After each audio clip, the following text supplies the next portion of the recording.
거의 비슷한 바닥 따지고 이렇게 조금씩 올라오는 것들이 한한령 해제 분위기 뭐 이런 것들도 좀 있고 정치적인 영향도 있지만은 그동안에 오랫동안 끌고 그랬다 보니까는 제가 제일 좋게 보고 있거든요.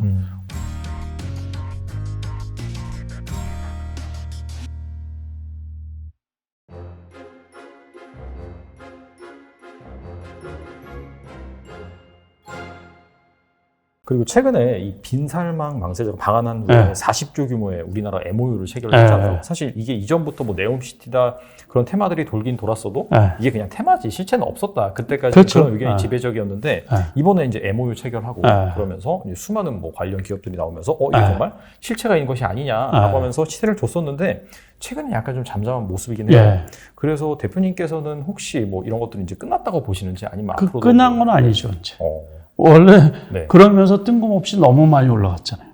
그러니까는 이제 많이 조정을 받으면 그러니까는 똑같아요. 같은 테마주들 그거를 MOU를 맺었다고 해서 당장 돈이 되는 건 아니잖아요. 그러니까 투자하고서 회수하려고 그러면 한참 걸리겠죠. 그러니까 그 당시에 또 시장에 다른 이슈가 없어요. 그러니까 네옴시티 관련해 가지고서 엄청나게 이제 오버슈팅을 한 부분들이 있죠. 그러니까 뭐 다 아시다시피 한미글로벌 같은 경우 10,000원 초반 13,000원 하고 그랬는데 엄청 많이 올라갔잖아요. 45,000원까지 올라갔으니까는 한 3배 이상 올라갔죠. 그런 것들은 결국에 좀 조정을 받아야죠, 많이. 히림 같은 경우도 8,000원 뭐 이렇게까지 떨어졌는데 지난번에 12,000원, 13,000원까지 가지 않았나? 그러니까는 생각해보면 되게 많이들 올라간 거예요. 그러니까 쉬는 거지. 인디에프 같은 경우도 쌍용건설이 그 관련이 있다 그래서 그 동전주였는데 급등을 했었던 거 아니에요. 그러니까는 그런 것들 아무튼 주가가 처음에는 이제 그런 이슈 뭐 관계가 된다 해가지고서 올라갔던 거고 좀 과도하게 올라간 부분들이 있죠.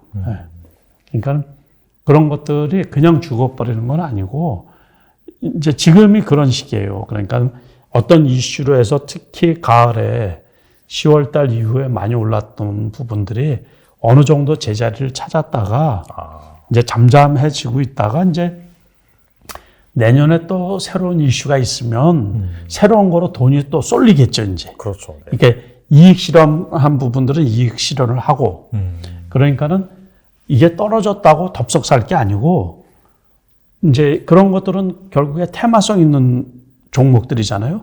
그러니까는 테마성 있는 종목들은 돈이 이 테마를 쫓아서 흘러가거든요. 그러니까는 저게 철진한 테마인데 떨어졌다고 해서 그냥 무조건 살 게 아니고 내년에 또 어떤 테마가 올 줄 몰라요. 맞아요. 그러니까 그때 이제 시작하는 종목 사는 게 리스크가 조금 더 없다고 보면 되죠. 우리가 떨어질 때 초기에 떨어졌다가 그 기술적으로 보면 헤드앤숄더 형태가 상당히 많거든요. 헤드앤숄더 말이에요. 그러니까 여기서 이렇게 어깨까지 떨어졌는데 이게 많이 떨어졌다고 생각해서 덥석 사다 보면 어깨 밑으로 이렇게 흘러내릴 수가 있다고요. 그러니까는 그런 것보다는 일단 많이 떨어질 때까지 기다리든가 아니면은 갖고 있다가 내년에 또 새로 시작하는 어떤 지금 싼 가격대에서 이제 재반 리스크가 조금 없어진 다음에 기다렸다가 좀 하시는 게 좋지 않나 그런 생각도 하고 있는 거예요. 그러니까 떨어졌다고 덥석 잡지 마라. 그러면은 이제 조금 낭패. 다시 말해서 저점에서 얼만큼 올라갔나 이렇게 생각해야 되거든요. 근데 투자자분들이 보통 예를 들어서 5,000원에서 10,000원 갔어요. 근데 1,000원만 떨어지면 사는 경우가 많이 있어요. 그러니까는 저거 좋은 주식이었는데 저거 45,000원까지 갔는데 지금 35,000원이네. 야, 10,000원이나 떨어졌네. 근데 얼마부터 시작했다고요? 13,000원, 12,000원에서 시작한 건데. 그러니까 너무 많이 올라간 거죠. 그래서 그럴 때는 좀 한참 기다렸다가 같은 그 테마에 있는 종목들이 다 떨어지나 확인을 해보고서 떨어지다 이제 안 떨어질 때 있잖아요. 그때 사시면 돼요. 급할 필요가 전혀 없어요. 주식 투자에서 돈 갖고 있는 사람이 최고예요. 그러니까 이게 주식을 갖고 있음으로 해서 장이 나쁠 때 혼조장에서는 갑에서 을의 위치로 바뀌는 거예요. 네? 돈을 갖고 있으면 자기가 갑인데 네. 주식을 갖고 있으면 을이 돼버린 거예요. 지금이 딱 주식을 많이 갖고 있는 사람이 을인 상황이겠네요. 네. 시장에 따라서 자기 희비가 엇갈리니까. 장이 좋을 때는 주식을 갖고 있는 사람이 갑이지. 그렇죠. 네. 그런데 이제 장이 나쁠 때 혼조장에서는 뭐 갖고 있는 사람이 대장이라고? 현금이요. 현금. 그렇죠. 그래서 현금 갖고 있으면 제가 고를 수가 있잖아요. 이제. 근데 이걸 살까 저걸 살까. 그런데 이 높은 값의 주식을 잡음으로 인해서 그때부터 이제 고통에 빠지기 시작을 하는 거죠. 이거 내일 장이 올라갈까 안 올라갈까. 미국 장이 떨어졌네. 내 잠도 못 자네. 뭐 이런 식이 됩니다. 네. 그래서 항상 투자자, 개인 투자자, 저 같은 경우 보면 현금 비중이 좀 꽤 있어야 된다. 그런 얘기죠. 이익 실현을 하고서 네. 다시 들어가는 형태. 네, 그게 가장 이상적인 형태가 아닌가 싶거든요. 네. 알겠습니다. 약간 좀 네옴시티가 끝나자마자 약간 부각받는 그런 섹터가 있는데 네. 바로 약간 중국 소비주 이런 쪽인 것 같아요. 그것도 네. 그렇죠. 그러니까 요번에 이제 바로 얼마 전에 베이징 코로나로 인해서 봉쇄시키고 그러니까는 중국 전역에서 대도시에서 시위들이 많이 발생했잖아요. 맞아요. 그러면서 이제 완화시키는 조금 뉘앙스를 피는 편이고 원래는 뭐 지난번에도 한번 완화시키는 정책을 뉘앙스를 폈다가 다시 봉쇄로 들어갔단 말이에요. 맞아요. 네. 그런데 이제 지금 세계적으로 요번에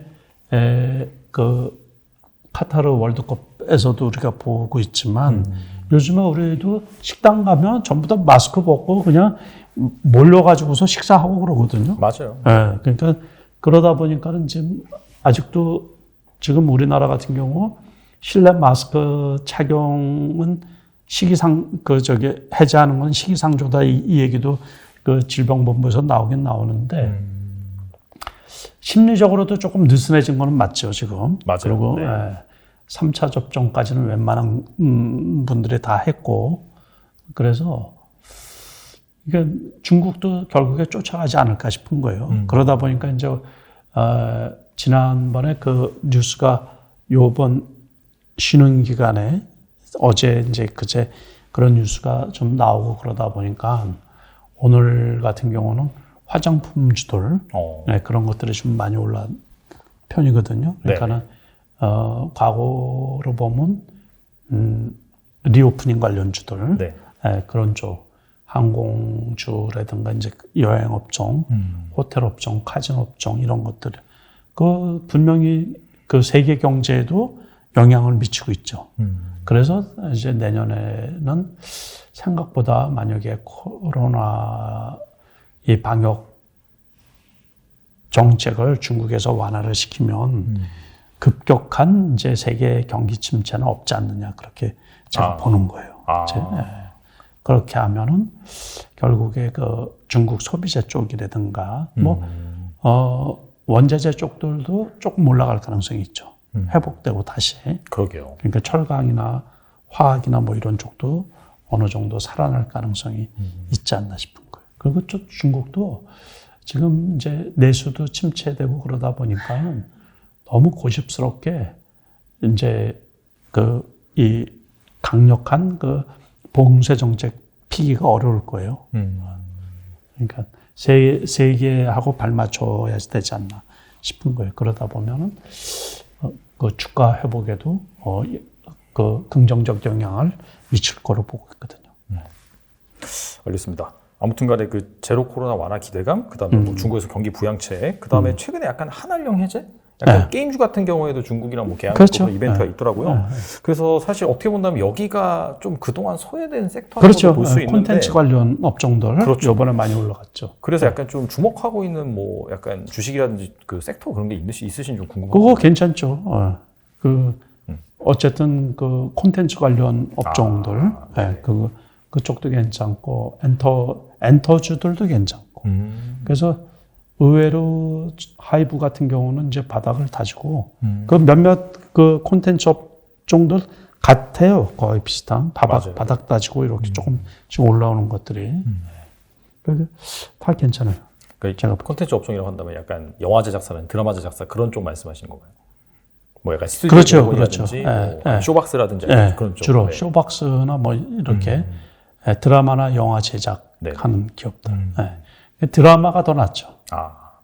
물론 같이 하죠, 같이. 약간 그쵸. 영화나 뭐 드라마나 선을 딱 정해놓고서 하는 건 아니고 같이 이제 투자 받아서 같이 하는데 아무래도 한한령 해제 분위기 뭐 이런 것들도 좀 있고 정치적인 영향도 있지만은 그동안에 오랫동안 끌고 그랬다 보니까는 또 게임 업종 같은 경우는 중국에서 이렇게 막아놓으면은 국내 기업들이 아무리 잘 만들었다고 하더라도 이렇게 세계적으로 이렇게 이제 진출하기가 쉽지가 않다 보니까 그래서 어려운데 근데 게임 업종은 저 개인적으로 원체 리스크가 좀 높다고 보거든요.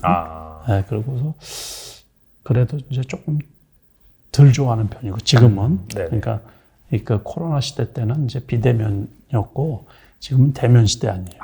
그러니까 같은 리오프닝 관련주라고 하더라도 그쪽은 조금 제가 배제하는 편이고 이제 콘텐츠 업종은 괜찮아요. 저도 좋게 봅니다.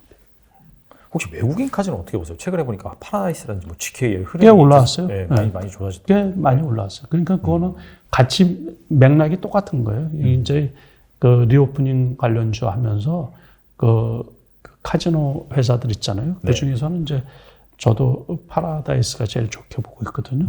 원래 인천공항에도 아주 멋지게 줘놓은 데가 있는데 맞아요. 외국인이 와요 말이죠.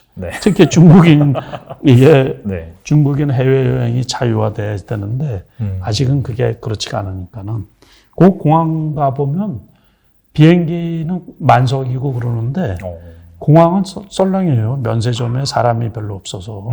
그리고 지난번에 이제 달러 값이 원체 강달러다 보니까는 외국의 면세점에서 사는 게 오히려 더 비싸다는 얘기죠. 그러니까 그 영향도 있죠. 근데 앞으로 내년 같은 경우는 거의 세계적으로 코로나 때문에 어떤 경제 활동을 하는데 영향을 미치고 그러지는 않지 않을까. 이제 그렇게 생각이 들거든요. 거의. 그래서 코로나는 내년 상반기까지 올겨울까지 조금 영향이 있을 것 같고. 우리 겨울이니까 좀 많이 생기죠. 그 이후에는 이제 거의 물러갔다고 봐도 이제 무방하지 않나 그렇게 생각이 들거든요. 그게 주가에 미치는 영향은 거의 없다고 봐요. 이제 앞으로. 알겠습니다.